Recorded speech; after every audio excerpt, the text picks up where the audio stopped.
Vamos então dar início ao nosso webinar. Temos já muitas pessoas a entrar. O meu nome é Raquel Corval e sou a coordenadora do eixo de Desenvolvimento e Educação do ProChild Collab. Hoje vamos ter uma audiência muito diversificada, com pessoas a participar de muitas zonas do nosso país, enquanto esperamos que todos os participantes, todos os inscritos tenham a oportunidade de entrar. Podem ir partilhando connosco a zona do país de onde nos estão a ver e a ouvir no nosso chat. Neste webinar tivemos uma adesão muito grande, com mais de 1000 inscrições, o que reforça de facto a importância destes momentos de partilha e que reflete também a necessidade da procura de evidências que apoiem a especificidade daquilo que é o trabalho em creche. Este webinar enquadra-se nas atividades do projeto Desenvolvimento e Educação em Creche. É um projeto que está em desenvolvimento e tem como grande objetivo desenhar aqui um modelo de desenvolvimento profissional que esteja baseado nas melhores evidências disponíveis e que permita apoiar os profissionais de creche a promover a qualidade das suas práticas pedagógicas. Este webinar faz parte de um ciclo a que chamamos Olhar sobre a Primeira Infância, e esse ciclo já deu lugar a 3 webinars ao longo do ano letivo passado. Este é o primeiro deste ano letivo e temos como intenção manter esta iniciativa com mais webinars ao longo deste ano.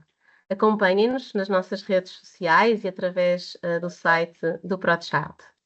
Hoje vamos falar da importância da identificação de sinais de alerta no desenvolvimento entre os 0 e os 3 anos. É um webinar fruto de uma parceria entre o ProChild e a F3M, nomeadamente o Training Center da F3M.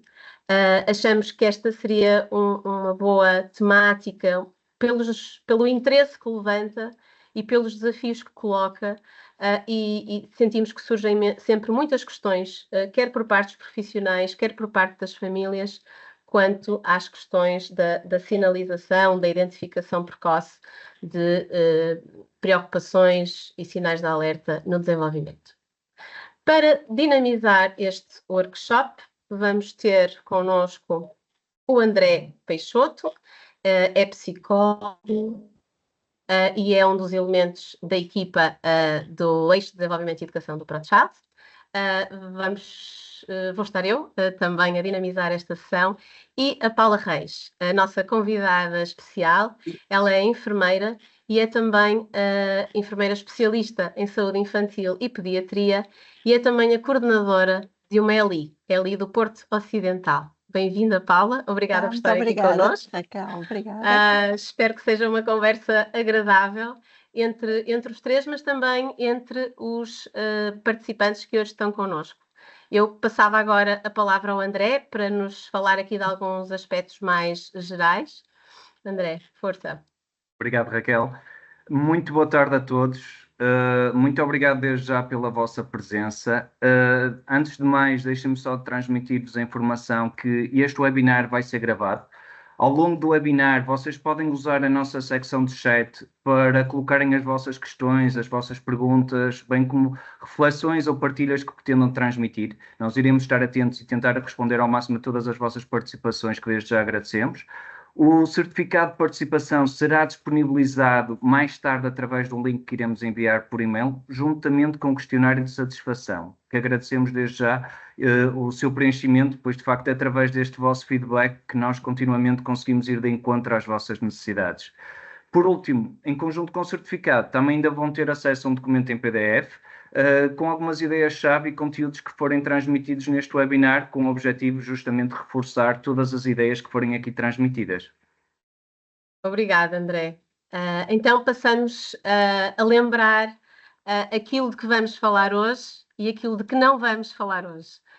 E sentimos esta necessidade porque, à medida que fomos recebendo as inscrições, as vossas inscrições, fomos percebendo que, de facto, este é um tema que levanta muitas dúvidas e uma enorme necessidade de conhecimento, e, portanto, sentimos que precisávamos de clarificar aqui os temas de que vamos falar, acentuando que os temas dos quais vocês trouxeram tantas questões e dúvidas, não os vamos deixar cair, vamos pensar em novas iniciativas, novas ações de formação que possam, de facto, responder a essas necessidades que sentimos e, portanto, hoje não vamos falar do desenvolvimento normativo e dos sinais de alerta a ter em conta dos 0 aos 3 anos.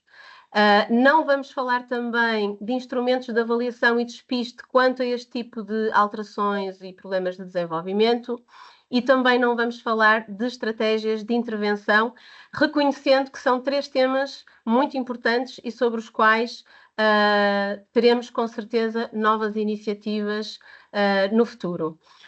Como este webinar estava muito centrado nas questões da identificação precoce e do encaminhamento, é por aí que nós vamos e, portanto, queremos chamar a atenção do impacto positivo para o desenvolvimento da criança a curto e a longo prazo desta sinalização e intervenção precoce.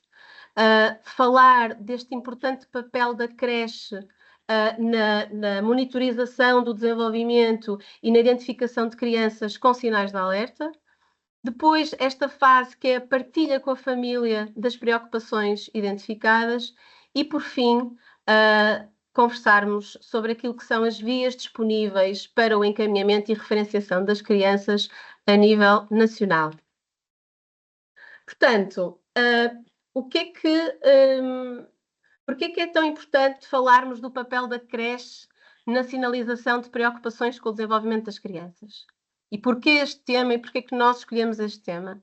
Em primeiro lugar, porque percebemos que é uma área em que as equipas de creche sentem dificuldades e identificam-na como uma prioridade de formação.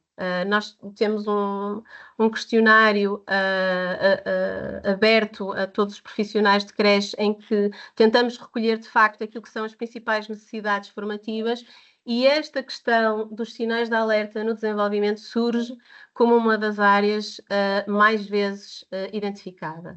Por outro lado, nós sabemos que as crianças passam uma parte significativa do seu dia na creche e os adultos que as acompanham estão numa posição privilegiada para sinalizar, identificar eventuais preocupações com o seu desenvolvimento. E depois, porque também sabemos, e a investigação também tem sido muito clara ao mostrar que quando a intervenção é necessária, começar cedo e começar bem pode fazer toda a diferença. Ainda, este tema é relevante pela prevalência destas situações. Em Portugal, em 2023, o SNIP acompanhou cerca de 28 mil crianças e famílias. E é relevante este dado que apenas 27% estavam abaixo dos 3 anos. E, portanto, isto também mostra, de facto, estas crianças estão a chegar possivelmente tarde às respostas que melhor podiam responder àquilo que são as suas necessidades e, portanto, este é também um tema que vamos tentar explorar ao longo deste webinar. Não são dados portugueses, mas nos Estados Unidos os dados mostram que cerca de 1 em cada 6 crianças apresenta alterações significativas do seu desenvolvimento, o que é um número muito significativo. Portanto, a questão da prevalência reforça, de facto, este webinar. O impacto destas alterações de desenvolvimento também o reforçam. Nós sabemos que estas crianças apresentam maior risco de comprometimento do desempenho académico, absentismo escolar, dificuldades sociais, emocionais, comportamentais e mesmo de complicações de saúde a longo prazo. E, portanto, o impacto é de tal forma negativo que importa, de facto, sensibilizar e ganharmos este conhecimento relativamente à importância desta sinalização precoce. Uma última razão, e não menos importante, para trazermos este tema tem a ver com os benefícios desta sinalização e intervenção precoce.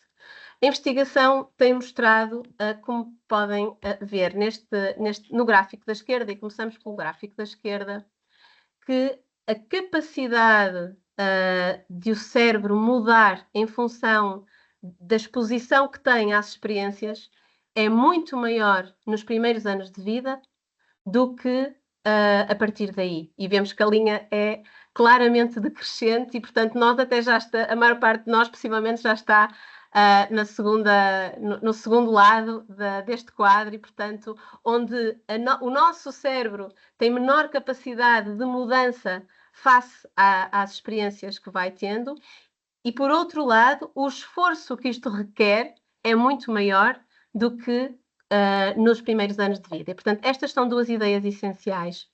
Claro que nós aprendemos ao longo da vida, nós mudamos ao longo da vida, mas essa aprendizagem, essa mudança é muito mais fácil nos primeiros anos de vida e requer muito menos esforço. Por outro lado, quando olhamos para o gráfico da direita, e peço desculpa por estes gráficos estarem em inglês, mas de facto não conseguimos encontrá-los em português, o gráfico da direita mostra o que é que acontece quando, tendo aqui critérios de elegibilidade, não há intervenção precoce.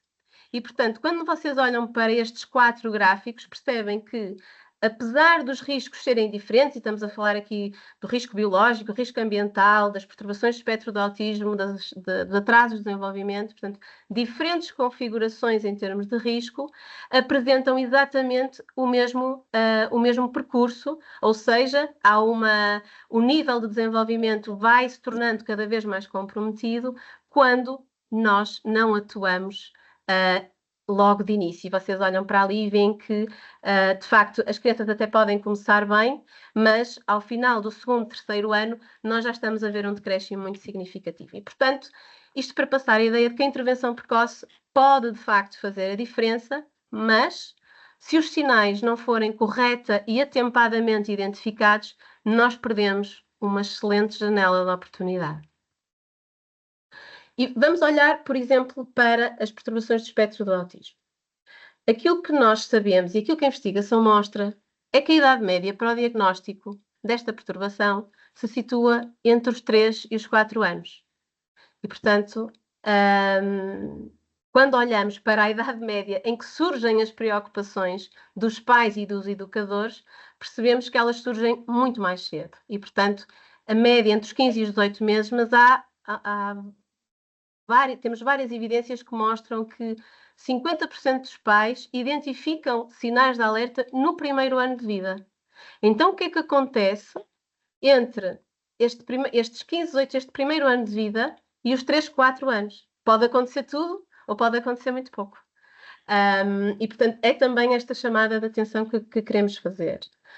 Por outro lado, quais são as preocupações iniciais? O que é que chama a atenção quer dos pais, quer dos profissionais, relativamente a estas dificuldades, a estes sinais de alerta nos primeiros anos? Normalmente, nós temos preocupações relacionadas com a linguagem, com a forma como a criança interage, como se comporta, como socializa e com a presença de comportamentos atípicos. Nós também sabemos que estas preocupações iniciais, identificadas muitas vezes precocemente, tendem a manter-se mais tarde. Portanto, é mais um argumento que nos alerta para o facto de uma sinalização precoce permite, de facto, aqui intervir também precocemente, assumindo que estas preocupações têm tendência para se manter. A investigação mostra, por exemplo, que no caso do autismo, a maior parte dos diagnósticos realizados a crianças com cerca de 2 anos são estáveis quando realizados novamente aos 4 ou mais tarde. E, portanto, isto leva-nos a esta questão, que é, primeiro, que o diagnóstico não é uma condição para iniciar a intervenção. E se nós temos, de facto, preocupações, estas preocupações são validadas pela família, então, por que esperar? E qual é o preço de esperar? E já vimos que o preço é muito alto. Aqueles gráficos já nos mostraram isso. Portanto, o tempo de espera, de facto, pode atrasar, o tempo de espera para o diagnóstico pode atrasar intervenções que são essenciais e críticas para o desenvolvimento da criança. No entanto, nós vimos os números do relatório do SNP e percebemos que muito poucas crianças, 27%, está a ser referenciada antes dos 3 anos. Então, que desafios é que nós temos na identificação precoce? Nós, com base naquilo que é a nossa experiência e também com base naquilo que a investigação nos mostra, percebemos que há aqui 3 fatores que são relevantes. Um deles é a falta de conhecimento sobre os marcos do desenvolvimento, sobre os sinais de alerta que se deve, de facto, valorizar nestes 3 primeiros anos, e sobre os benefícios de uma intervenção o mais precoce possível, e que nós vimos, até pelos dados das neurociências, que cada vez ganham mais sustentação. Por outro lado, sentimos que há muitas vezes esta hesitação e esta incerteza em valorizar aquilo que muitos de nós até percebemos no dia a dia com as crianças e em partilhar essas preocupações. E um terceiro, que tem muitas vezes a ver com o desconhecimento das respostas disponíveis. Nós só podemos identificar e sinalizar se depois conseguimos perceber por onde é o caminho, não é? E, portanto, que respostas é que temos e que vias de encaminhamento é que temos. E estes são pelo menos 3 fatores que podem justificar, de facto, este subdiagnóstico, este diagnóstico que está muito aquém em idades precoces. Mas aqui, se calhar, eu gostava de desafiar aqui a nossa convidada, a Paula, para nos falar um bocadinho da sua experiência na ELI, Paula, e acredito que isto seja também um desafio e se tem aqui também alguma partilha a fazer e algum comentário sobre estes desafios. Sim, claro que sim. Obrigada, Raquel. Não, efetivamente, na nossa prática, pronto, estes 3 pontos são essenciais e que nós temos vindo a verificar. Pronto, há alguma falta de conhecimento, mas, sobretudo, é esta hesitação, é o esperar. Ok, existem preocupações e da parte das senhoras educadoras, da parte dos pais, mas há sempre aquele vamos esperar mais um pouco, pode não estar agora, mas vamos esperar mais um pouco. Mas efetivamente perdemos aqui a nossa janela, não é? De oportunidades. Em termos do neurodesenvolvimento, temos aqui a janela aberta e propícia para fazermos algum tipo de intervenção que terá um impacto significativo e nós vemos. Também na nossa experiência, também vemos isso, que efetivamente toda a intervenção precoce, em idades muito precoces, terão um impacto certamente muito positivo nestas crianças, não é? E também, pronto, aqui outro ponto que focam, este desconhecimento das respostas. Efetivamente, apesar do SNP já estar cá desde 2009, não é? Já estamos, foi nessa altura que publicado o decreto-lei, mas efetivamente ainda há desconhecimento. Eu tenho esta criança, eu tenho estas preocupações com o seu desenvolvimento, o que é que eu posso fazer? Não é? Continuamos a ter, apesar da nossa parte e da experiência aqui do Porto Ocidental, nós próprios temos preocupações em falar com os nossos parceiros da comunidade, em fazer a formação, se assim for o caso. Portanto, estamos disponíveis também para nos darmos a conhecer durante todos estes anos. A ELI do Porto Ocidental foi formada em 2011, já estamos cá há alguns anos, e da nossa parte temos esta total disponibilidade em nos darmos a conhecer. Mas realmente ainda existe este desconhecimento das respostas e pronto, do que fazer. Tenho uma preocupação com a minha criança, seja educadora, seja os próprios pais, o que é que eu posso fazer a seguir? Paula, e tem também esta ideia que, de facto, à vossa ELI, as crianças também chegam demasiado tarde. Qual é a idade média em que recebem, de facto, estas diferenciações? Sim, embora neste momento estamos aqui a inverter um bocadinho a idade. Já estão a ser referenciadas crianças até aos 3 anos. Ainda continua, se compararmos, continuamos a ter mais crianças a partir dos 3 anos. Claro. Embora a tendência seja para o contrário.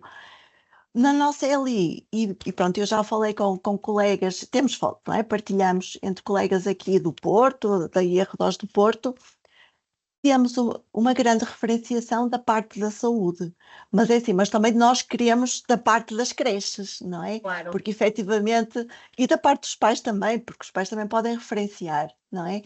E pronto, e se unirmos aqui, se nos unirmos todos, não é? Provavelmente o número de crianças a ser referenciadas nos 3 primeiros anos de vida irá aumentar e irá sobrepor-se certamente às idades mais tardias. Esse era o cenário ideal, não é? Sem dúvida, sem dúvida, e é para lá que nós temos que pensar positivo, claro que e para lá caminhamos, sim, claro sim. Que sim. Já nós aqui no Porto Ocidental já vemos aqui uma inversão. Portanto, já é um bom sinal. Bom, é um bom sinal. E como a Paula dizia, esta é uma oportunidade que não podemos desperdiçar. Portanto, de todo. Olhamos de novo para os dados e nós sabemos que hoje, dados aproximados, mas muito recentes, mostram que quase 120 mil crianças frequentam a creche em Portugal. Isto equivale a 6 Mel Arena cheios de crianças entre os 0 e os 3 anos. O que nos dá uma ideia do número de crianças a que, de facto, estas equipas de creche têm acesso. E, portanto, quão importante pode ser o vosso papel na vida destas crianças, e para todos, mas para estas que apresentam indicadores de preocupação, as equipas de creche estão aqui na primeira linha e têm um papel fundamental. Se nós pensarmos, nós não temos dados, não temos esse tipo de dados para Portugal, mas se pensarmos até nos indicadores que tínhamos para os Estados Unidos, em que 1 em cada 6 crianças apresentava alterações significativas do seu desenvolvimento, nós, ao olharmos para esta imagem, percebemos que pelo menos um Mel Arena, nós encheríamos com crianças com alterações significativas do desenvolvimento, o que são de facto muitas crianças que importa cuidar e que importa de facto identificar o mais precocemente possível. E para isto nós contamos com as equipas de creche. As equipas de creche estão aqui num lugar privilegiado. Estão num lugar privilegiado porque passam muito tempo a brincar e a interagir e a relacionarem-se com as crianças. E por outro lado, porque apesar das incertezas e inquietações e hesitações que muitas vezes vocês podem sentir, os pais veem-vos como referências e como parceiros de confiança. E esta é a nossa experiência do trabalho que temos feito também em creches, e também talvez a minha experiência como mãe e como alguém que fala muito com mães e com pais. Os pais valorizam aquilo que é a vossa opinião e ela é central. E, portanto, quando vocês têm a oportunidade de estar tanto tempo com estas crianças, têm de facto aqui um lugar que vale a pena rentabilizar e aproveitar em benefício destas crianças. Portanto, de facto, eu gostaria só de reforçar, Raquel, só mesmo esta ideia que os profissionais de creche estão de facto aqui numa posição privilegiada, pois mais do que até o médico ou o próprio pediatra, estão com as crianças todos os dias, em diversas alturas, em momentos e contextos, e estabelecem regularmente este contacto com as famílias, por isso é de facto aqui um papel ideal, sem dúvida. Sem dúvida. E, portanto, se nós assumirmos que identificar e sinalizar estas crianças é também uma prioridade e um dos papéis das equipas de creche, importa saber como. E nós tentamos organizar este webinar e esta parte do webinar seguindo aqui 3 linhas. A primeira é que esta identificação e esta sinalização implica um acompanhamento e uma monitorização do desenvolvimento de forma regular e estruturada e de forma universal para todas as crianças. Portanto, assegurar este acompanhamento é, de facto, garantir que vamos estar atentas e que vamos encontrar estas dificuldades se elas lá estiverem.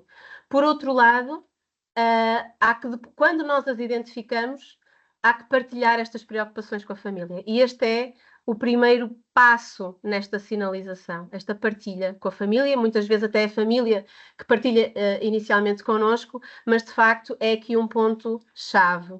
E depois desta partilha, como é que nós apoiamos a família na procura de respostas e como é que é feito este encaminhamento e referenciação e qual é que é o papel das equipas de creche neste processo. Portanto, começando com o primeiro passo, este acompanhar e monitorizar o desenvolvimento de forma regular e estruturada, nós colocamos isto quase em jeito de grelha de reflexão, apontando e pontuando aqui aspectos que, por um lado, a literatura nos tem mostrado, a investigação nos tem mostrado que é fundamental e, por outro, que a nossa experiência também tem reforçado. E o primeiro ingrediente é, de facto, nós estarmos familiarizados com aquilo que são os comportamentos e as aquisições típicas das crianças desta faixa etária, porque só isto é que nos vai permitir começar a perceber que algumas coisas não estão, de facto, de acordo com o esperado. Por outro lado, também é importante garantir, de uma forma regular, como prática, mais uma vez para todos, práticas universais, de que forma é que nós garantimos e até partilhamos o nosso conhecimento sobre oportunidades, sobre iniciativas que possam ser oferecidas aos pais, para que estes também possam saber mais, no fundo, garantir esta capacitação dos pais e garantir o conhecimento sobre o desenvolvimento e aquilo que é esperado, para que depois também haja maior alinhamento e, portanto, quer as equipas, quer as famílias, estão alinhadas naquilo que é o desenvolvimento típico e atípico nestes primeiros anos. Por outro lado, relativamente à nossa prática, a questão da observação é fundamental.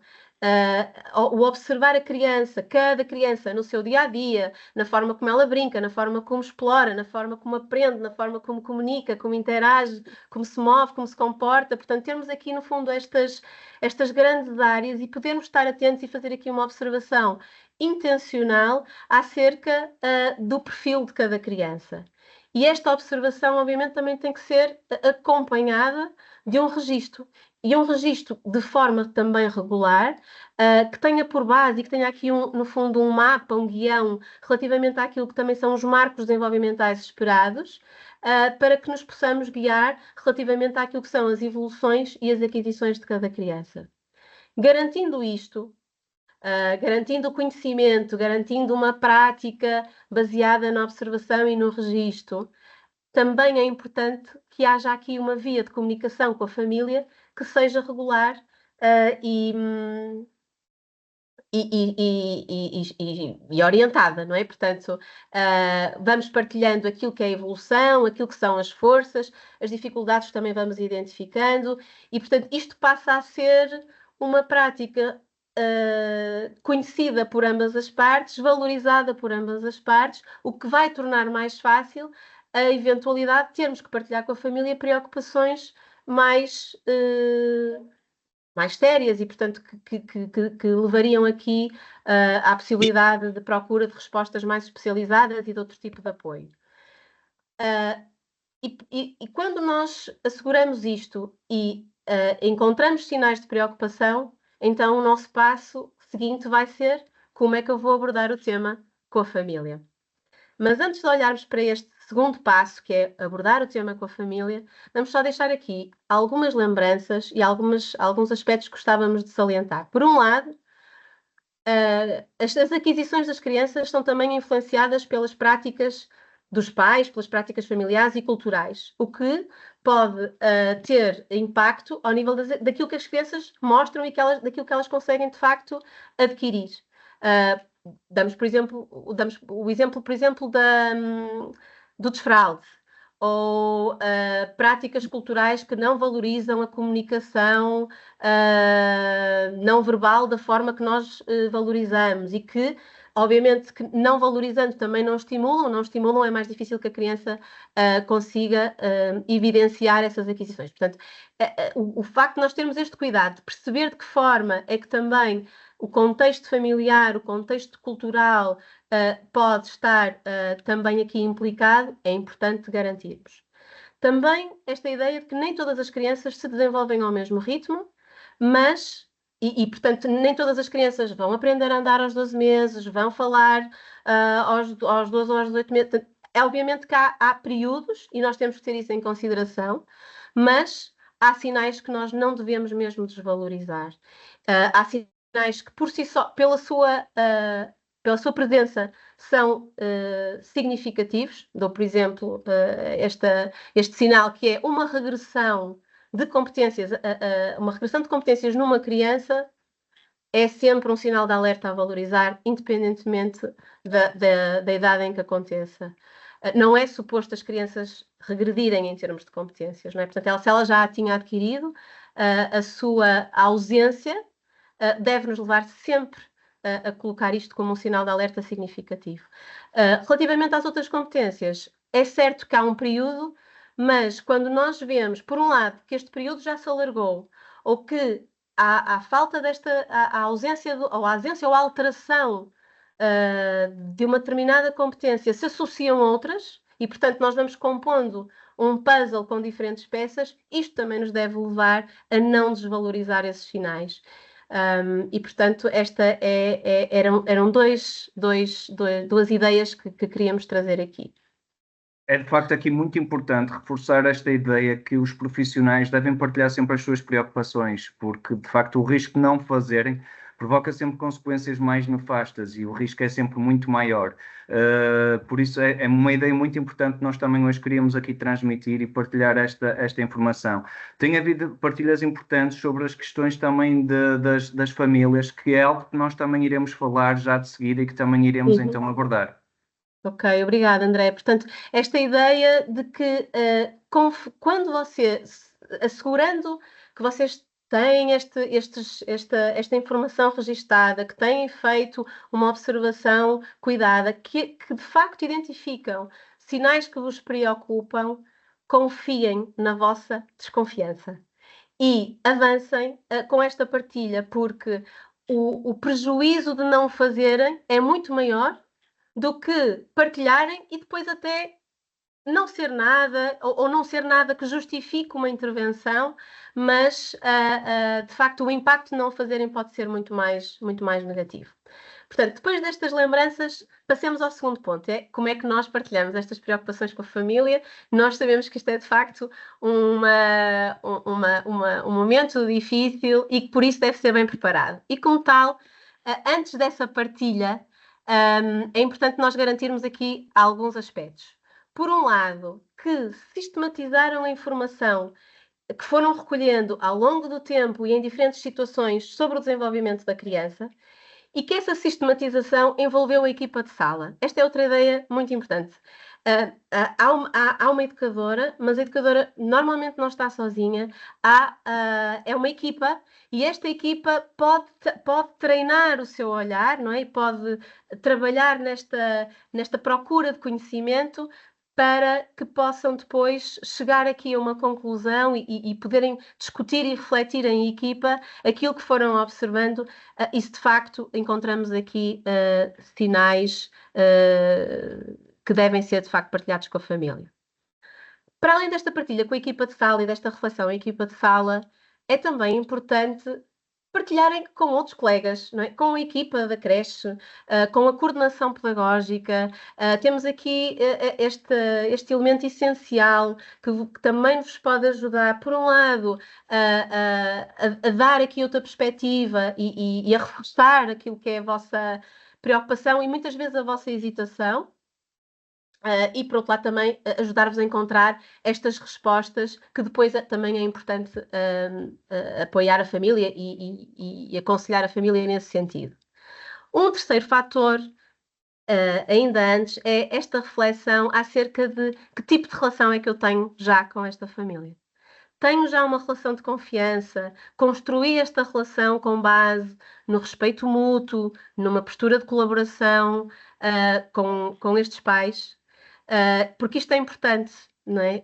Claro que nós partilharmos isto sem ter esta relação estabelecida, ou pelo menos sem termos os ingredientes em marcha, porque obviamente isto é uma relação que demora a construir e muitas vezes nós identificamos estes sinais até bastante cedo, mas refletir acerca em que nível é que está a minha relação com a família e como é que eu a posso de facto fortalecer.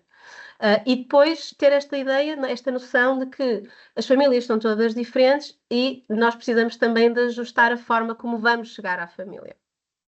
E isso pode ser feito de diferentes formas. Deixávamos já aqui o desafio de colocarem no chat como é que têm feito esta partilha, que práticas é que sentem que são mais eficazes e que vos têm ajudado, ou pelo contrário, as principais dificuldades que também têm encontrado. Achamos que a partilha que se vai fazendo no chat também vos ajuda, por um lado, a perceberem que não estão sozinhas, por outro, a identificarem até estratégias que podem estar a resultar noutros contextos, com outros profissionais. Portanto, achamos que é aqui um momento também importante.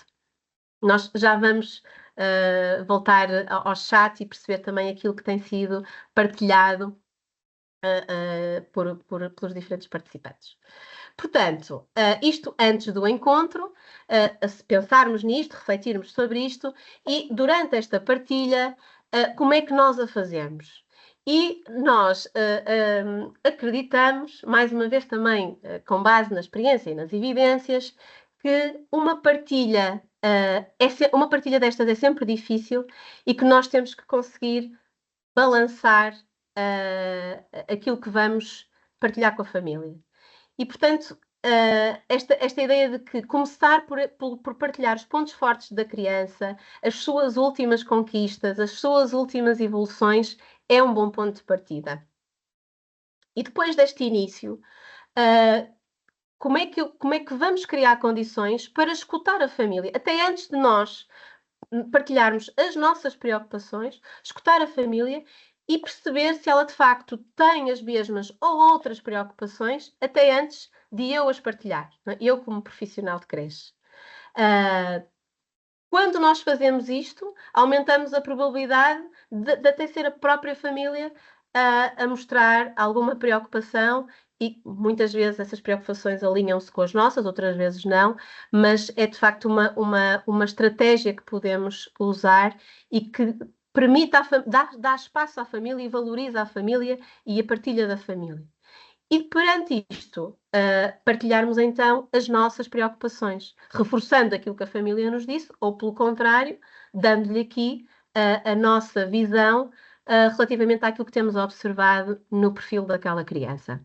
E quando partilhamos as nossas preocupações, há outro aspecto muito importante, é que esta partilha deve ter aqui alguns ingredientes. Por um lado, ela deve ser objetiva, deve ser clara, fundamentada em factos, naqueles factos que vocês foram recolhendo ao longo do tempo e que foram, ou seja, vocês foram partilhando muita coisa com a família.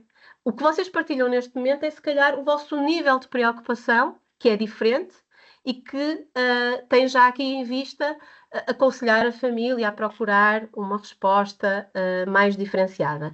Mas não é nada diferente daquilo que é possível fazer-se quando nós acompanhamos de facto o desenvolvimento e vamos fazendo essa partilha com os pais. Outro aspecto muito importante é como é que nós partilhamos a linguagem, não é? Garantir que nós o estamos a fazer numa linguagem simples, acessível à família. Nós temos famílias muito diferentes e algumas que vão perceber melhor algum vocabulário mais técnico, outras que de todo vão conseguir perceber e, portanto, a garantir que nós ajustamos o nosso discurso à família que temos à frente, de forma a garantirmos que a mensagem de facto passa. E outro aspecto importante é evitarmos as impressões ou as opiniões pessoais que depois acabam por adjetivar muito o nosso discurso e retirar o espaço àquilo que são as evidências que nós fomos recolhendo. E essas sim são muito importantes. Até como exercício, nós trazemos aqui um exemplo, um excerto de uma educadora imaginária, de um discurso para a família relativamente a uma criança com também um nome imaginário. E, portanto, vamos ler, eu vou ler em voz alta e vamos também acompanhando. Eu acho que o Benjamin está atrasado no desenvolvimento, ele não consegue fazer coisas que outras crianças do grupo já conseguem fazer. O Benjamin não sabe o que fazer com um telefone de brincar ou até mesmo com uma colher. E há outras dificuldades que ele apresenta. Olha, veja aqui, e eu até apresento a minha grelha, veja aqui tudo aquilo que ele ainda não conseguiu atingir. Sabe, ele não é como as outras crianças e eu acho que ele tem autismo. Quando nós olhamos para este discurso, e desafio-vos também a colocar as vossas impressões no chat, o que é que nós percebemos? Primeiro, percebemos que a educadora está claramente a partilhar uma preocupação, e isso é importante em si, esse movimento de partilhar com a família. mas é um discurso extremamente centrado nas dificuldades, não equilibrado em termos daquilo que ele já consegue fazer e daquilo que nos continua a preocupar. É pouco descritivo, está atrasado, não consegue fazer coisas, não é como as outras crianças, e é também, e reflete também as impressões daquela educadora. Eu acho que ele tem autismo. Ora, isto para uma família é duríssimo de ouvir, não é? E podemos logo aqui perder a família. Por outro lado, trazendo aqui um discurso sobre a mesma situação, sobre a mesma criança, mas garantindo alguns ingredientes, vamos tentar perceber as diferenças. O Benjamin tem feito uma evolução muito significativa nos últimos meses. Eu já reparei que ele gosta muito de brincar ao lado de outras crianças, que ele é bom a seguir instruções simples. Há marcos que, de facto, ele já alcançou e alguns nos quais ainda estamos a trabalhar. Vou partilhar consigo os aspectos que me têm chamado a atenção e assim também pode dizer-me se tem observado algumas destas coisas em casa. O Benjamin responde, quando chama por ele, é que aqui na creche ele parece não responder ao nome e continua a brincar apenas com um caminhão rodando as rodas repetidamente. Diferenças. Diz, André? Força, Raquel, por favor, continua. Diferenças. Começamos pela positiva. O que é que ele já conseguiu alcançar? E descrevemos isso, não dizemos só, ele tem feito uma evolução. Olha, reparei que ele gosta muito de brincar, que é bom a seguir instruções simples, portanto, falamos daquilo que são as competências dele, mas ao mesmo tempo introduzimos que há outros aspectos que estão a ser trabalhados e que chamaram a nossa atenção. E ao mesmo tempo requisitamos a família, não é? E pedimos também aqui o apoio dela e de que forma é que este relato também é observado em casa. E depois descrevemos coisas específicas. Claro que, por exemplo, estes dois sinais que esta educadora está aqui a descrever, o não responder ao nome e o brincar de forma repetida, rodando as rodas de um objeto, neste caso do caminhão, são dois sinais de alerta de autismo. De facto são. Mas ela só os descreveu, ela só descreveu os factos e chamando a atenção que isso não era esperado. E, portanto, abre também o caminho para que a família possa partilhar exemplos parecidos ou não e depois permite-nos chegar à segunda parte. Esta descrição, de facto, aqui dos sinais de alerta junto da família tem estes ingredientes chaves que acabamos por identificar. Eu convidava agora a Paula a partilhar um bocadinho da sua experiência quanto à referenciação. O que é mais importante para si obter nesta informação que recebe por parte da creche? O que é que sente falta nas referenciações que recebe? Ou o que é mais relevante para dar continuidade a este processo? E o que valoriza, não é? O que é que valoriza também? Sim. Assim, nós no SNIP temos os nossos critérios de elegibilidade, não é? Pronto, e quando recebemos uma referenciação, efetivamente vemos o que está lá descrito para ir de encontro a esses critérios para ver se existe ou não a elegibilidade para o SNIP.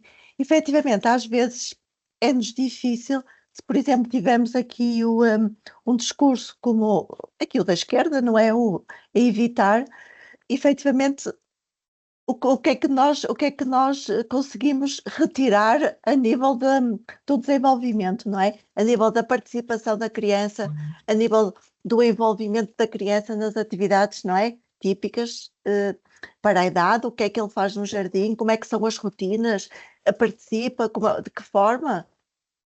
Não pronto, ficamos assim um pouco e às vezes, mesmo na nossa reunião de equipa, nós ficamos ali um bocadinho... Ok, sim, provavelmente existem aqui questões no desenvolvimento, existem critérios, vamos chamar a família, mas se efetivamente tivermos uma referenciação com descrição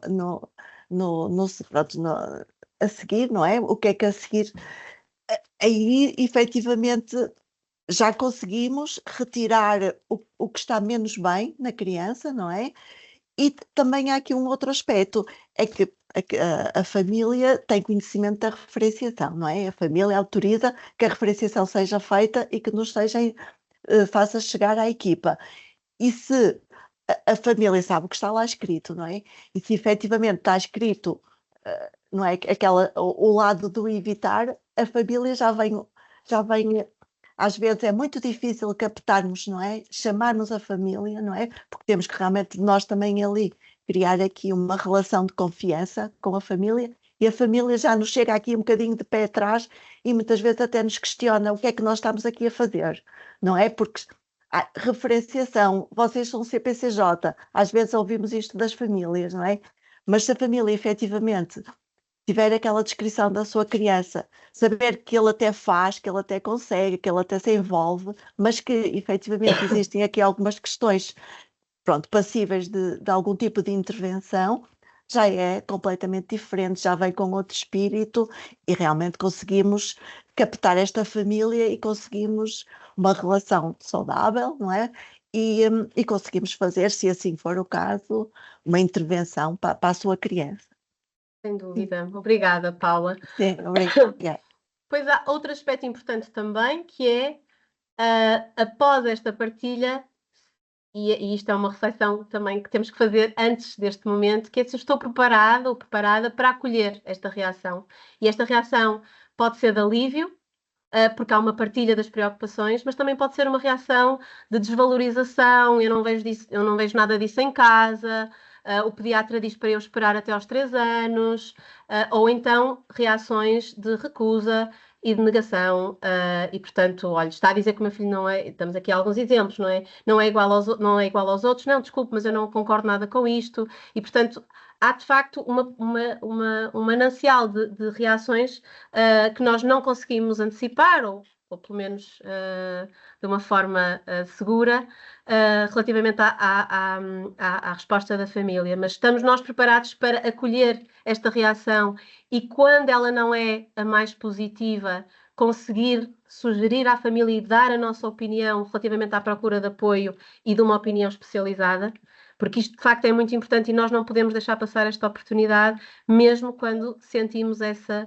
resistência. A forma como o vamos fazer é que eu acho que tem que ser mais sensível e ajustada a cada família.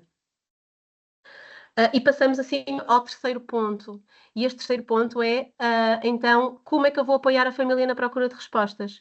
E há aqui 3 questões importantes, que é, por um lado, se eu sou capaz de indicar à família os critérios a ter em conta na procura dessas respostas, e, portanto, nós não queremos uma resposta, nós queremos uma boa resposta para aquela criança. Se conhecemos as diferentes especialidades e as respostas que existem quanto à avaliação e intervenção com estas crianças, com estas idades, 0 aos 3, e se eu sei, por exemplo, como fazer a referenciação para as equipas locais de intervenção. E porque estas questões são muito importantes, nós vamos deixar aqui uma nota sobre cada uma. Relativamente aos critérios a ter em conta, há 4 que nós achamos que são verdadeiramente importantes.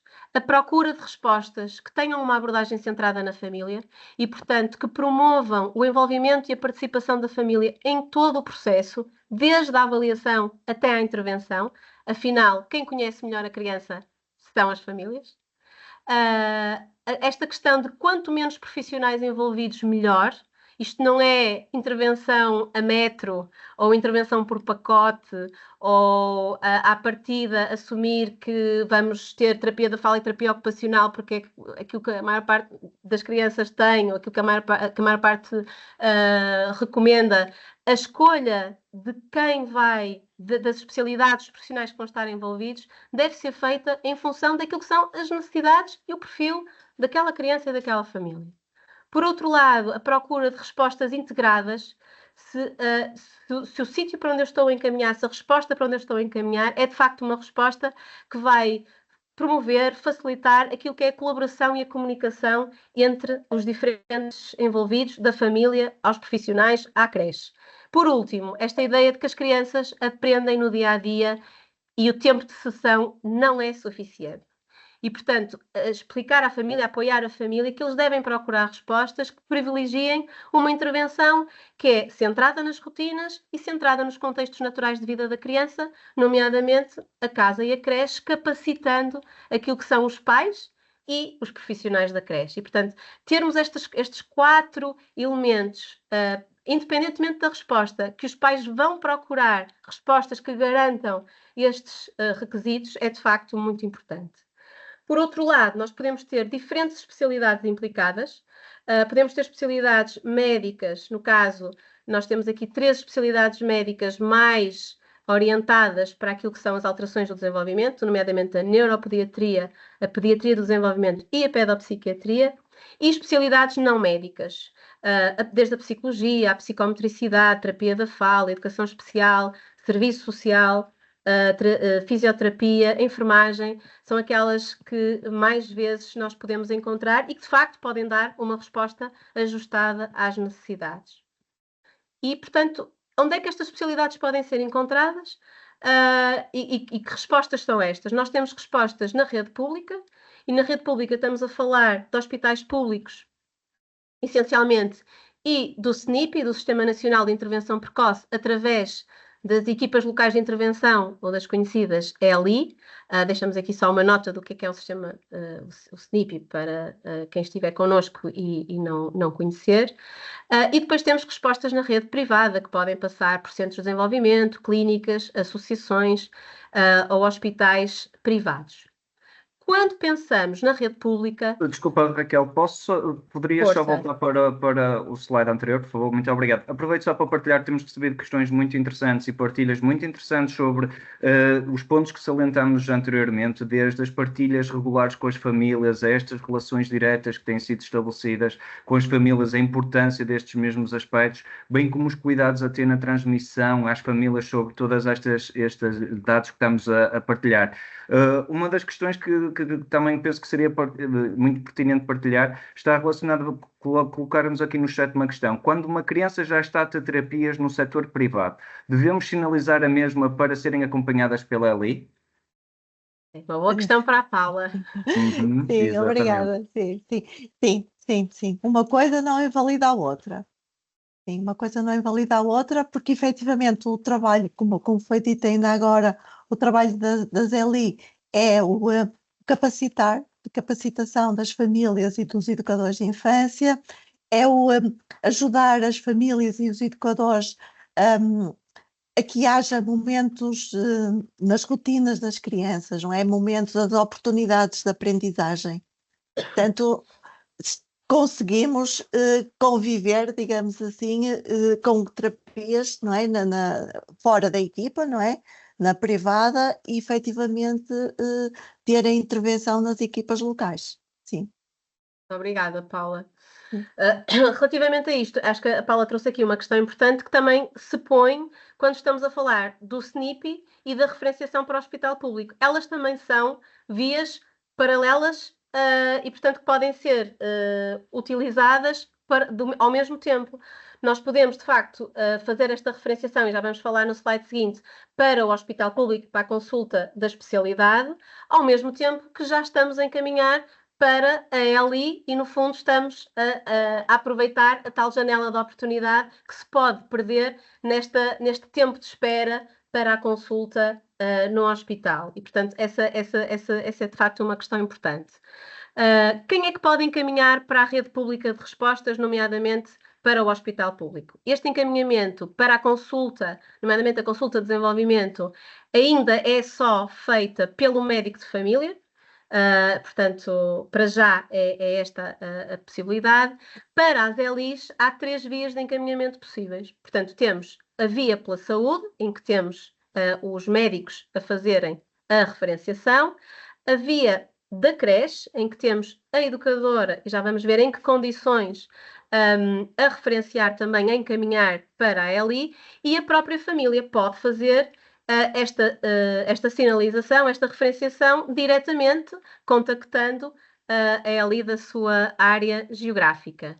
E, portanto, agora para falar especificamente desta referenciação para a ELI, eu vou dar a palavra mais uma vez à Paula para nos falar daquilo que nós devemos ter em consideração. Sim, obrigada. Portanto, para a referenciação existe uma ficha própria, não é? Que pode ser encontrada no site do SNIP, no snip.gov.pt. Pronto, essa ficha tem os dados da criança, tem os dados da família. Nós pedimos que, efetivamente, em termos de contactos da família, que pronto, que sejam os contactos atuais, porque nós não conhecemos, não é? Chega-nos a ficha de referenciação, nós não conhecemos nem famílias nem crianças, não é? E depois, na descrição sumária da criança, efetivamente o que pedimos pronto, pedimos aquilo que já foi dito, que são os factos, não é?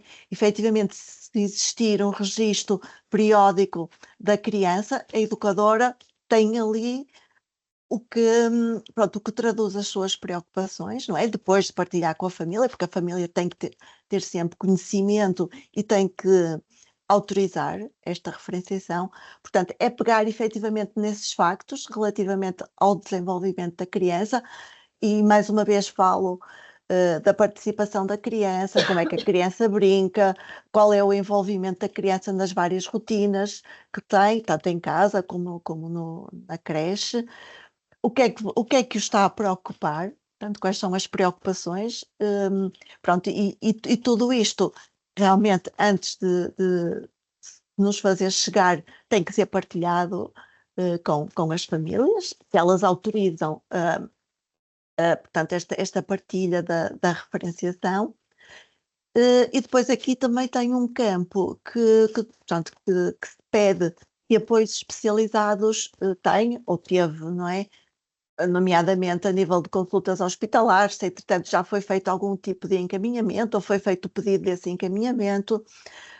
A nível também das terapias, também já falámos aqui se a criança tem ou não tem, pronto, porque assim, o que é que nós pedimos? É que efetivamente nos façam aqui uma descrição da criança, que nós ao lermos já ficamos com a ideia e conseguimos retirar aqui os, não é, critérios de elegibilidade para integrar o SNP, tá bem? Porque nós não conhecemos a família, nós não conhecemos a criança e estamos, quando nos chega a referenciação e nós estamos efetivamente a validar essa elegibilidade, tem que nos ser dada aqui a imagem do que efetivamente é o desenvolvimento da criança, o que é que a criança faz e quais são as preocupações, porque é o único instrumento que nós temos, não é? Pronto, não temos mais nada até chamar a família, é aquilo que nós temos relativamente aos dados, tanto da criança como da família. Muito obrigada, Paula. Então, para terminar, deixar aqui duas últimas mensagens. Devemos esperar, ele ainda é tão pequenino e pode dar o salto. A nossa recomendação é, se temos indicadores claros, não. Quanto mais cedo começar, maior vai ser a plasticidade cerebral, o que vai facilitar as aprendizagens e aumentar o ritmo das aquisições, porque é muito mais fácil, com menos esforço, adquirir as competências que são consideradas relevantes.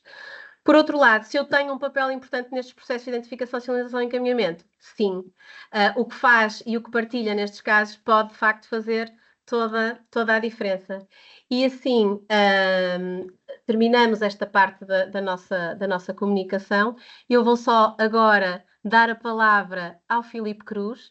O Filipe é o coordenador da formação no Training Center da F3M, com quem nós temos estabelecido uma parceria e com quem vamos desenvolver formação. Filipe.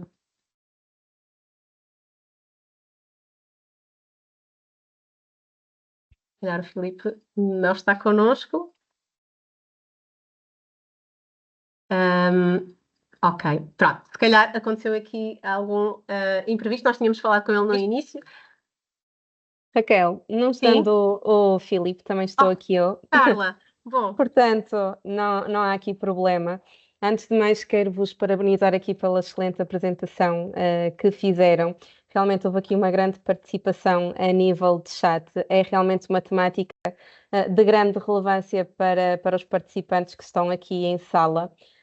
E reforçando aquilo que a Raquel agora acabou aqui de dizer, para o ProShal tem estabelecido aqui uma parceria com a F3M nesta medida. Portanto, nós agora em 2025 teremos 5 cursos que iremos realizar aqui em parceria com o ProShal, 2 deles ou um deles destinado a educadoras e outro destinado à parte de coordenadores. Os cursos de educadoras terão créditos, está bem? Portanto, aqui estaremos a falar de formações creditadas. São cursos de 25 horas de formação online, está bem? Em tempo real. Poderão depois aqui, são turmas bem mais pequenas do que esta, portanto, aqui a interação que poderão ter também com os formadores da ProShell será uma comunicação muito mais próxima. Portanto, estejam à vontade também para entrarem em contacto connosco para detalharem mais informação sobre estes cursos. Os cursos estão disponíveis neste momento no site da F3M, em formato online, portanto em f3m.pt, no separador de formações. Há algumas questões estaremos sempre disponíveis por telefone também para vos conseguir ajudar, ou então através mesmo da ProShell eles também reencaminharão o vosso pedido de esclarecimento para nós. Resta-me então aqui agradecer o convite para estar aqui presente e em nome da F3M também, Raquel, muito obrigada. Obrigada, Carla. E se calhar agora passava a bola ao André para fechar este webinar. Claro que sim. Muito obrigado a todos pela vossa presença, por todas as vossas contribuições, por todas as vossas partilhas e testemunhos. Relembramos que este webinar está enquadrado no âmbito do projeto DEC para apoiar o trabalho dos profissionais de creche, que é uma iniciativa do Laboratório Colaborativo ProShell em parceria com a Fundação Belmiro de Azevedo. Queremos ainda aproveitar para reforçar a ideia que iremos continuar a realizar novos webinars e por isso estejam atentos às nossas redes sociais e site. Muito obrigado. Obrigada. Obrigada.